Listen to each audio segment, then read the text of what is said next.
Merci de nous avoir rejoints sur la place de la République. Sur cette scène, nous allons cuisiner, ou nous cuisinons depuis ce matin. Enfin, j'aime bien me mettre dans le nous, alors que moi, je ne fais absolument rien, si ce n'est poser des questions sur ce qui se fabrique.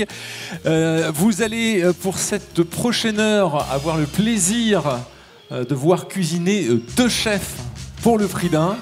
J'allais dire, il n'y a même pas un limogeau de l'État, vous êtes tous les deux limogeaux. Alors il y a un expatrié parisien et un local, Philippe Bredon. Alors Philippe Bredon, bonjour. Alan Thodon, bonjour. Bonjour, bonjour Michel. Merci d'avoir accepté de jouer ce jeu du binôme improvisé avec un panier surprise, parce que pour l'instant vous ne savez toujours pas ce que vous allez devoir cuisiner.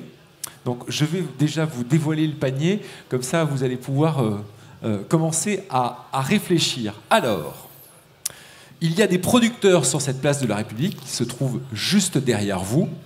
Et nous allons, puisque depuis ce début, depuis hier, depuis le démarrage de cette 10e édition de Toc et Porcelaine, tous les chefs répètent qu'il n'y a pas de bonne recette sans bon produit. Le produit, c'est le départ. Alors, vous avez donc un vin de paille du domaine de Chirac.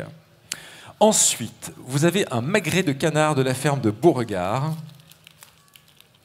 des lentilles corail, un sorbet, il va falloir le remettre au réfrigérateur, au congélateur, de la crème de marron de l'atelier de la Châtaigne. Non mais... Alors, une aubergine, mais vous pouvez en avoir plus, hein, c'est juste pour dire. Châtaigne, on est très local, donc toujours de l'atelier de la Châtaigne. Et enfin, du miel de sarrasin, miel bio de sarrasin. Alors, est-ce que déjà ça vous inspire? Oui. À fond. Ok.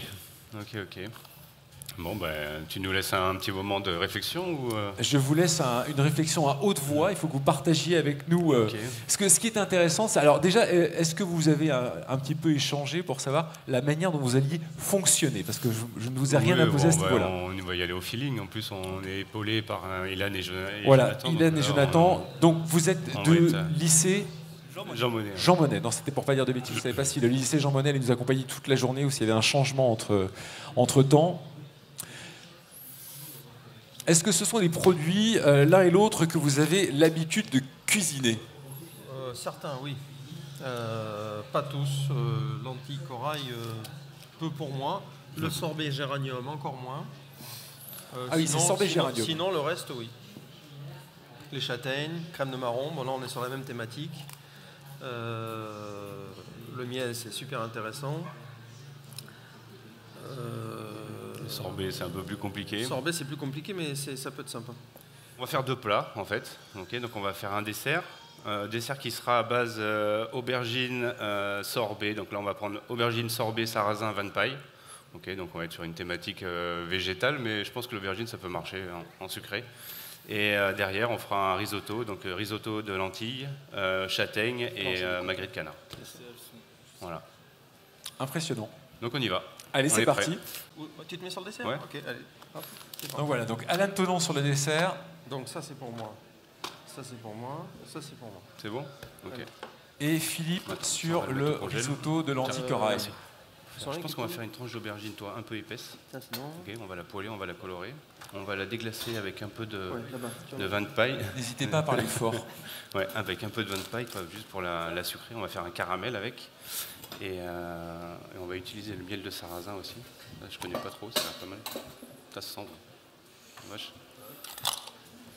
Allez, go. Alors là, pour qu'on comprenne, qu'est-ce que vous allez...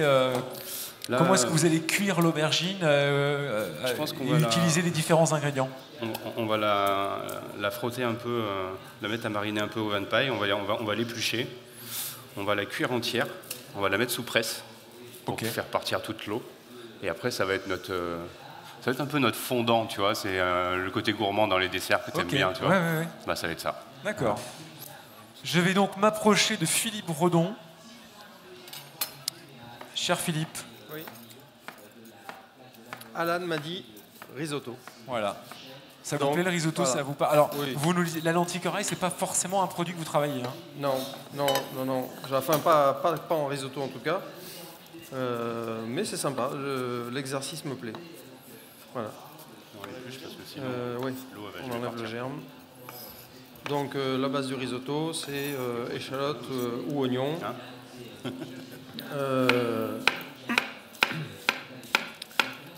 Ensuite, comme un riz arborio, on fait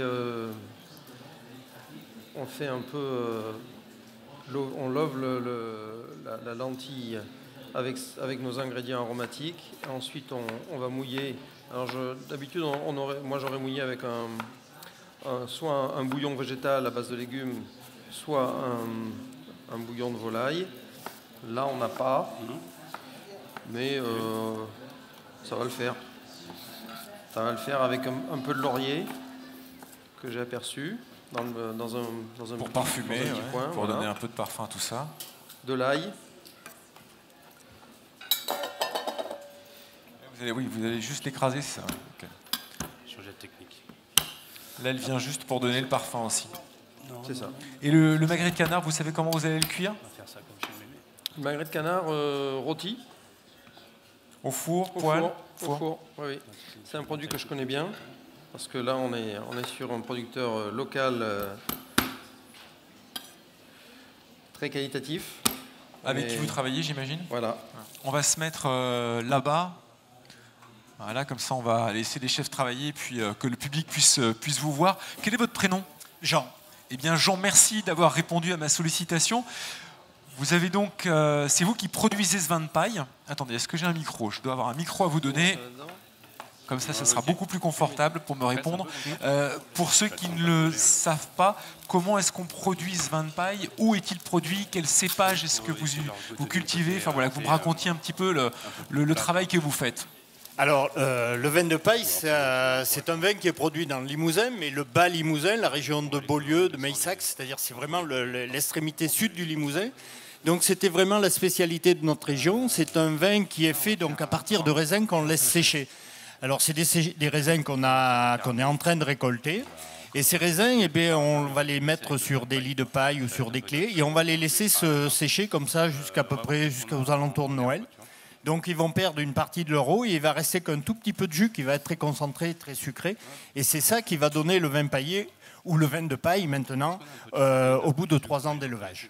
Bon, en tout cas, merci d'avoir offert ce vin de paille. Et je vous inviterai peut-être à soit vous restez avec nous, soit vous revenez tout à l'heure pour goûter le dessert. Alors, je ne sais pas si vous êtes fan de légumes en dessert, mais là, donc, Alain Thodon est en train de nous cuisiner l'aubergine et votre vin de paille en dessert, avec aussi là, le miel de sarrasin de la maison Feudon, le miel. Merci. Je vous reprends le micro et je vous dis à tout à l'heure, parce qu'il faut vraiment que vous reveniez goûter ce qui sera préparé. Alan, dites-moi où vous en êtes. Alors on avance gentiment. Là, on a mis les aubergines sous presse. Là, on est en train de les colorer, histoire de les cuire quand même. Et on va faire le caramel de sarrasin au vin de paille, qui va être un peu notre glaçage sur notre glace. Et voilà, tout doucement. Ah oui, donc vous allez associer la glace au moment du dressage. Bah oui.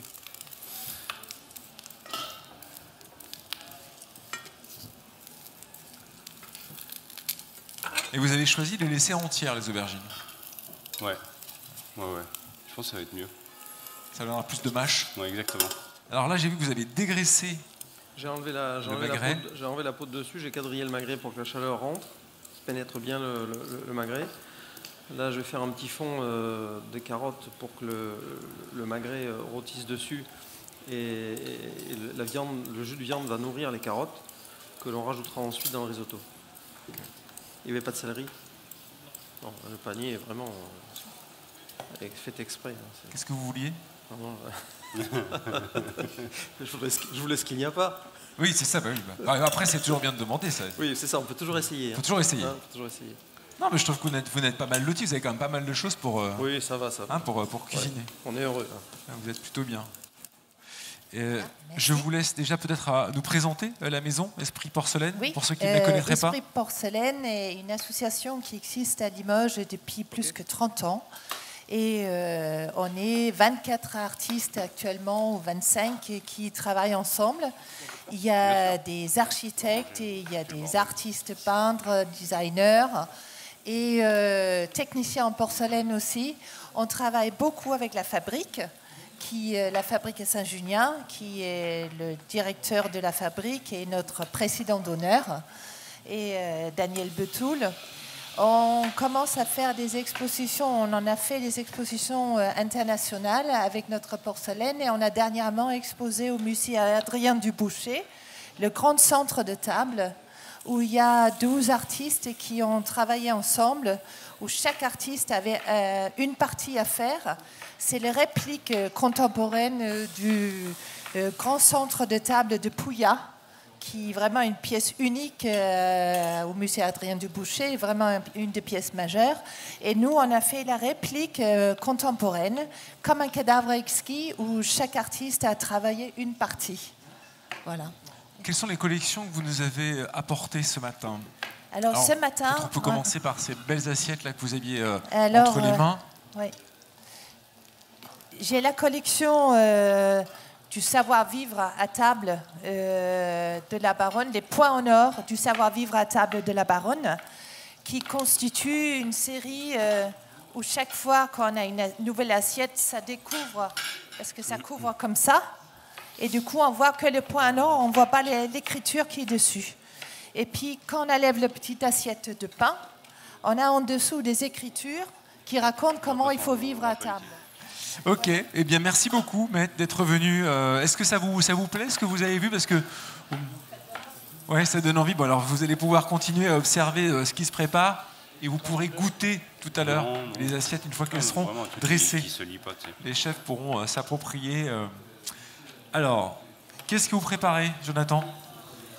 Petit craquelin rapidement pour décorer l'assiette. Craquelin. Alors craquelin, vous nous... c'est pour la mâche. La mâche, ok. Ça sent bon. Hein, t'as vu? Ça sent le miel. Là, vous avez mis vos lentilles en cuisson, Philippe? Oui, oui, oui. Mets le sucre. Oui, le principe du risotto. Hein. Mets le sucre, voilà. Très bien. C'est cool. Ouais. Si ce n'est que là, en fait, vous avez mouillé en une seule fois. J'ai mouillé, pardon? En une seule fois. Non, en 2 fois. En 2 fois. Ouais. J'essaie de bien l'intégrer. Mais la lentille, elle a besoin de beaucoup d'eau. Ouais. Oui, parce qu'effectivement, il faut adapter la cuisson à l'ingrédient choisi. Et effectivement, lentilles, corail et riz ne se comportent pas de la même façon. Donc, persil, plat, carotte. On fait une brunoise. Donc là, on va le voir à l'écran. Effectivement, vous avez un lit de carottes taillé en brunoise.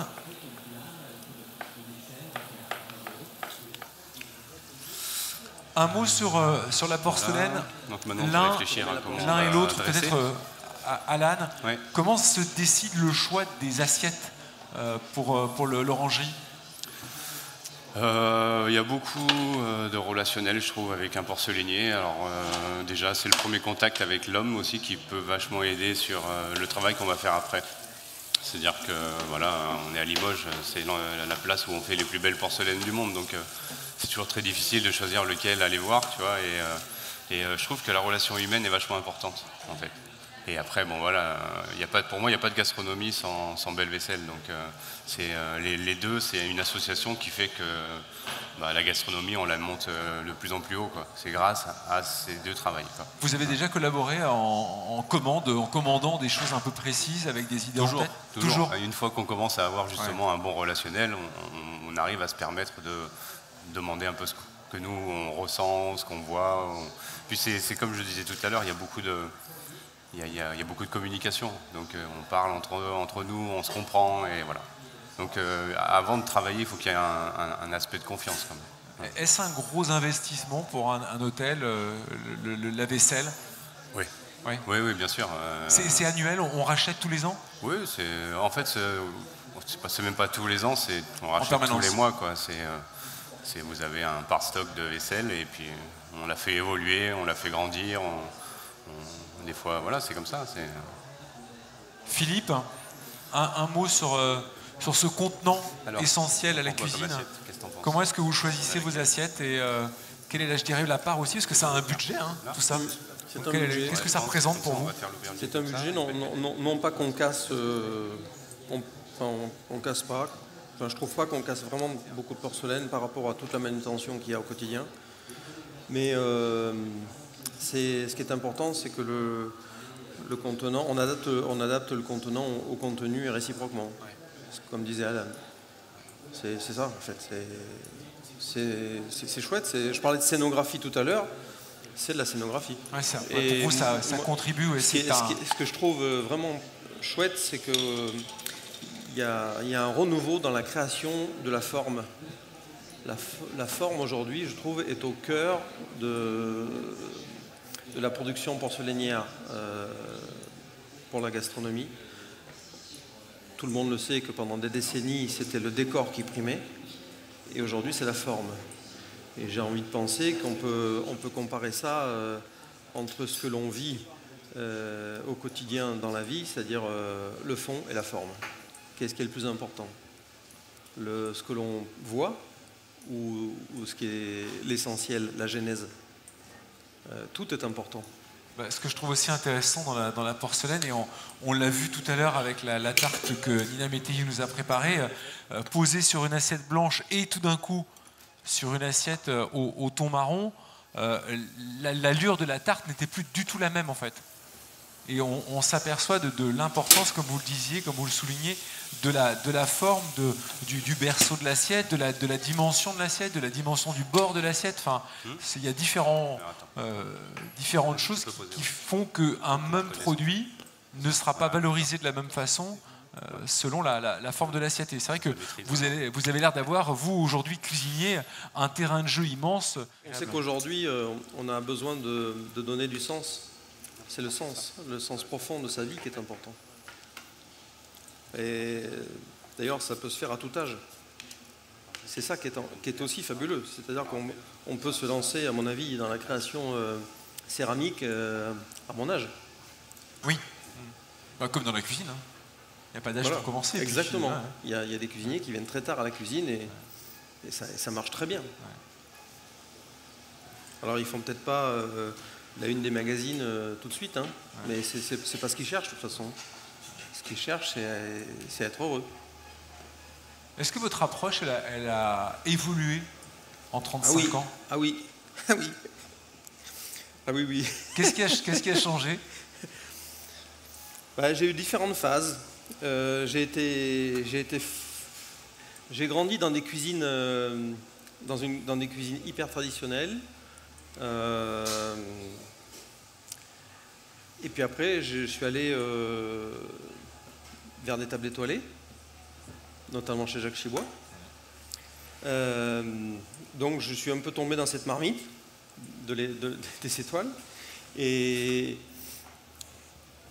j'ai quand même voulu rester à Limoges et il a fallu que je m'adapte quand même à ce qui peut se faire dans un paysage économique, touristique, voilà. Limoges, c'est pas Nice, c'est pas Cannes, c'est pas Bordeaux, c'est autre chose. Je dis pas que c'est moins bien, c'est autre chose. Donc il faut s'adapter. Et au jour d'aujourd'hui, on s'adapte encore, vraiment.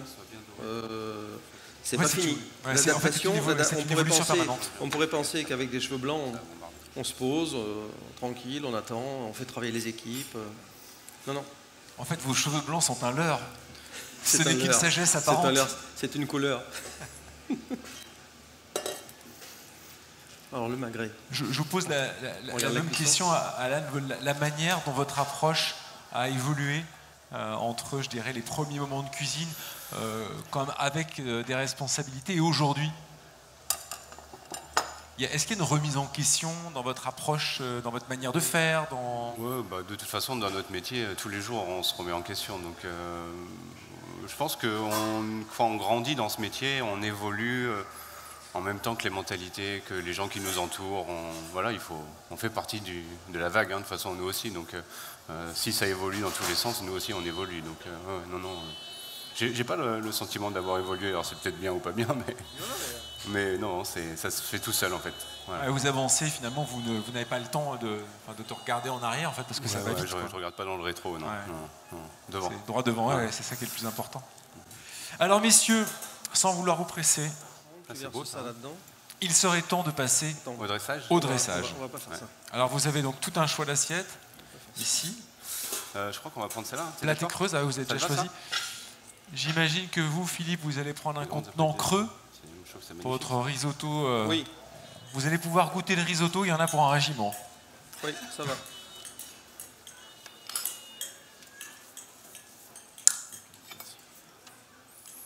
Ah et là, ah ouais, vous liez avec la crème de marron.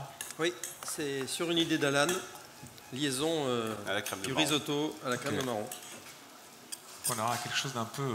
Vous me direz, la lentille corail, c'est déjà c'est doux, hein, Ouais, c'est un puis côté un peu sucré. il y a de la châtaigne dedans, tu mets la crème de marron, il y a un pont qui se fait tout seul, il n'y a pas...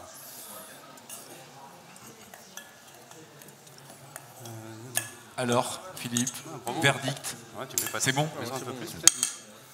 Bravo, c'est exactement ça. Alors, comme vous avez, je dirais, plus ou moins terminé, je vous laisse dresser. Vous avez le choix d'assiette. Qu'est-ce que vous voulez Regardez. Vous avez les petits bols qui sont très mignons. Ça. Ou assiette creuse.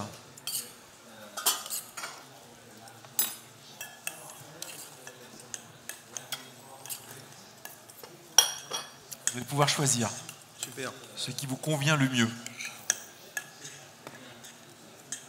C'est beau ça, hein? Ouais. Il y a une banane. Si vous pas voulez mal. venir jeter un œil à l'aubergine qui est en train de se tailler, Pas mal. pour voir un petit peu de plus près la texture qu'elle a.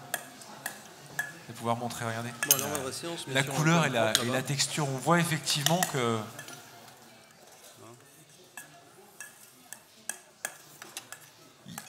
elle a arboré un aspect un peu confit. Un peu comme une banane. Ouais. On a combien d'assiettes? C'est les mêmes, hein? Il reste une là, une là. Donc là, vous êtes peut-être en train d'assister à un grand plat Abuse pas. qui va tout d'un coup intégrer une carte. Ok. Mais on sent avec le temps couper, ouais. qu'aujourd'hui, les barrières ont un peu sauté entre le côté salé et sucré. On s'est longtemps cantonné à l'utilisation de fruits, de choses très douces pour la préparation de desserts. Et désormais, on ne s'empêche jamais d'aller voir du côté des légumes pour imaginer un dessert. Alors, soit comme vous êtes en train de le faire exclusivement avec ça, c'était la un bonne légume, idée de la l'aubergine, mais parfois aussi en regardes le assemblant crumble des choses. Tu sais que tu coupes Ah oui, donc là, oui. au sens des fibres. Le crumble qui cuit. Fibres. Mais regarde, Tu le vois comme ça, des fibres, pile poil. tu vois. Donc perpendiculaire, ça veut dire comme ça. Ah, vous avez été très efficace. Tu prends juste les côtés les plus colorés là. Parfait.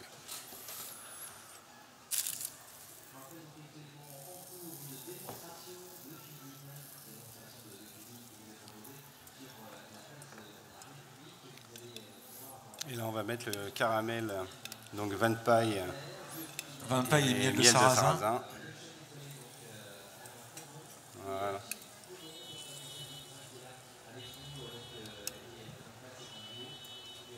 Super. C'est magnifique. Et voilà. Alors, est-ce que vous voulez bien nous faire une présentation du plat? Donc, comment est-ce que vous allez appeler ça? Bah, je sais pas. Qu'est-ce que t'en penses, Jonathan? Alors, comment est-ce qu'on appelle ça? Pressé d'aubergine, caramélisé au vin de paille et sorbet géranium. Merci, un grand bravo. Est-ce qu'on peut applaudir, s'il vous plaît, Alan Todon, chef du restaurant L'Orangerie, Hôtel Four Seasons, Georges V à Paris. Et merci également à Jonathan de l'avoir assisté durant il a été super cette performant. démonstration. Ouais, non, vous avez bien travaillé tous les Ouais, deux. il est bien. Ouais. Très très bien. Donc si vous voulez un stage, vous allez pouvoir appeler Alan. Philippe, Oui. c'est vous le dernier. Ah oui, comme d'habitude. Ça, hein. Ah, vous êtes en train de tailler C'est vraiment sympa. le magret en... Ah, c'est joli ça. C'est mais le sarrasin, une fois qu'il a coloré, j'ai glacé. C'est très bon. Vous avez caché le risotto, Le risotto. sous... Ouais. Tu me trouves, tu me donnes ton torchon. Oui, c'est pas mal. Hein. Et un petit coup final pour la netteté de l'assiette. Un coup de poivre. Et vous allez pouvoir, à votre tour, nous présenter le plat. Comment est-ce que vous l'avez intitulé? Comment est-ce que vous voulez l'intituler, ce plat? Risotto de lentilles corail, châtaigne, magret bel oeil, puisque ça vient de la ferme de Beauregard. Ah, joli. Merci beaucoup, on applaudit Philippe Redon, restaurant Philippe Redon, rue Adrien Duboucher à Limoges.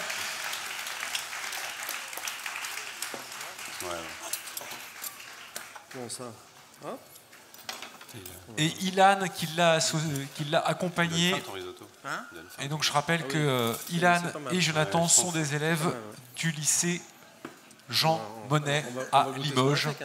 Donc l'un des lycées qui forme, ce qu'on peut le voir quand même, que l'élite de la gastronomie vient de Limoges. Eh oui, c'est un beau berceau. Oui, eh oui, quand même. Ouais. Merci à vous d'avoir assisté à cette démonstration. Messieurs, merci beaucoup d'avoir joué le jeu. On vous applaudit encore une fois.